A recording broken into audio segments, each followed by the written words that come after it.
Hello friends, હું છું તૃપ્તિ. Food સેવા ચેનલ પર આપ સૌનું દિલથી સ્વાગત છે. તમારે વેઇટ લોસ કરવું છે, તમારે ફેટ લોસ કરવું છે, તો આ નાનકડો એવો સિમ્પલ સરળ ઉપાય માત્ર ને માત્ર આ શાકભાજીનું પાણી પીવાથી તમારું વજન ઘટે છે. અહીંયા તમે ઘણા બધા એવા મને કોમેન્ટ્સ હોય છે કે 40+ પછી અથવા તો વધારે ઉંમર થાય છે એ પછી હાડકાં નબળા પડે છે અને આપણા હાથ પગનું હલનચલન થતું નથી.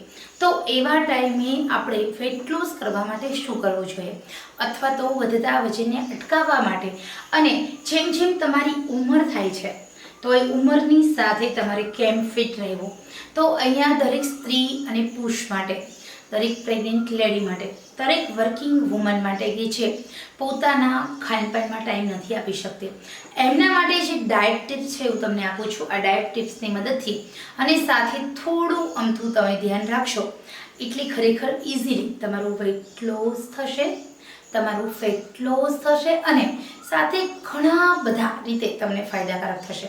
તો સૌથી પહેલાં અહીંયા આપણે થોડા 4 થી 5 નિયમ છે એનું આપણે ધ્યાન રાખીશું.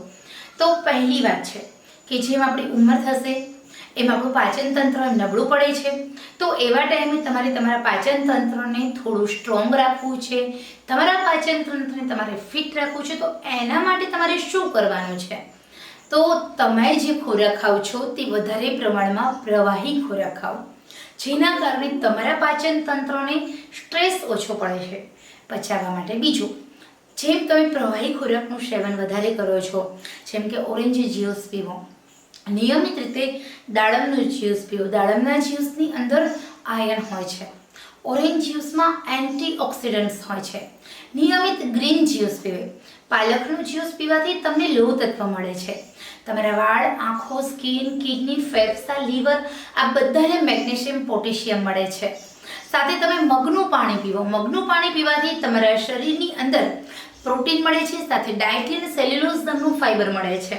તો તમે તમારા ડાયટની અંદર આ એક ટાઈમ નિયમિત રીતે કોઈ પણ કાં મોર્નિંગના ટાઈમમાં કાં ઇવનિંગના ટાઈમમાં પ્રવાહી ફૂડ સામેલ કરો. તો અહીંયા જેમ તમે પ્રવાહી ખોરાક લો છો, એક વખતનું તમે જમો અને એક વખત તમે પ્રવાહી ફૂડ લો. સાંજે દૂધ ખીચડી એકદમ સરસ મજાની સાઈડ કરી આપણે, જેમ આપણા વૃદ્ધ લોકો, આપણા દાદી નાની વખતના સમયમાં જે દૂધ ખીચડી ખાતા, કદાચ સાંજનું ભોજનમાં તમે આપણા જૂના રસ્તે જઈએ, આપણા દાદી નાની વખતના રસ્તે જઈએ. એ લોકોનું સવારે શું કરતા ખબર છે? ભરપેટ ખાઈ લેતા, એને શિરામણ કહેતા. આઈ થિંક લગભગ શિરામણ કહેતા.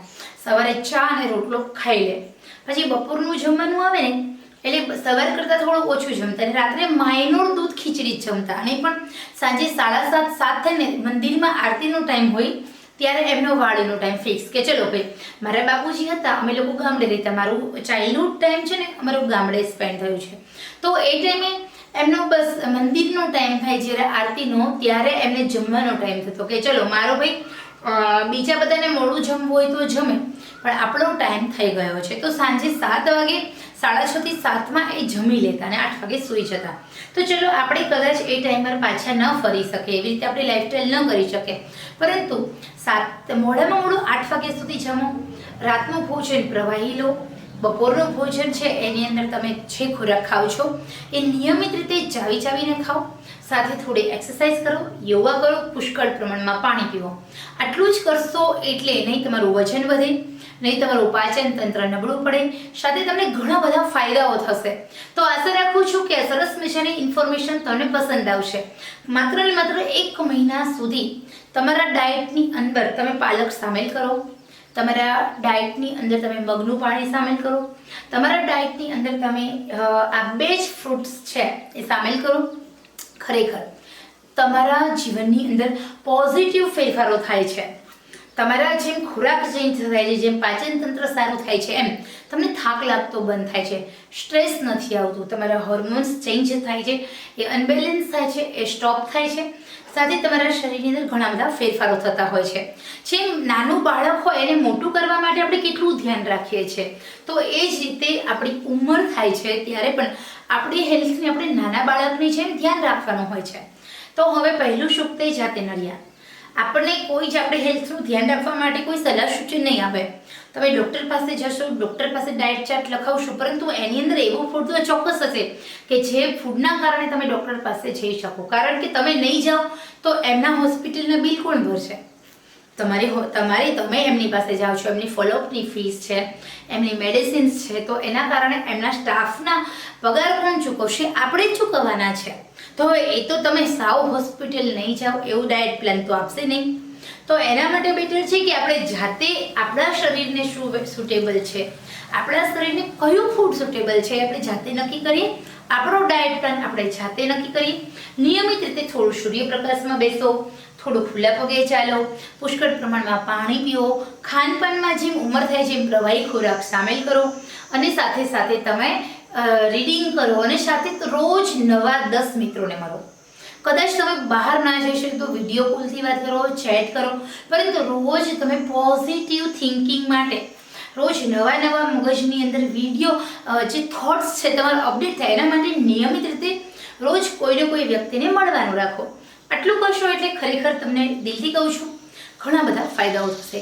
વજન ઘટશે, વજન વધતું અટકી જશે, ઉંમર વધતી અટકી જાય છે, અને રિયલી ઘણા બધા ફાયદાઓ થાય છે. તો આશા રાખું છું કે જે લોકોને વજન ઘટાડવું છે એમને ખ્યાલ આવી ગયો હશે કે વજન કયા ઉપાયથી ઘટે છે. તો આટલી ટિપ્સ ફોલો કરો, રૂટીન લાઈફસ્ટાઈલના આ ટિપ્સને ટેવ પાડી દો અને પછી જુઓ. તો આશા રાખું છું કે આપ સૌને આ માહિતી પસંદ આવી હશે. તો મારું જે ફૂડ સેવા ચેનલ છે એ સબસ્ક્રાઈબ ન કરી તો ચોક્કસ કરજો, અને તમે તમારી હેલ્થનું ધ્યાન પણ રાખશો. તો ચલો આપણે ફરી મળીશું નવા જ ઉપયોગી વિડીયો સાથે. ત્યાં સુધી બાય.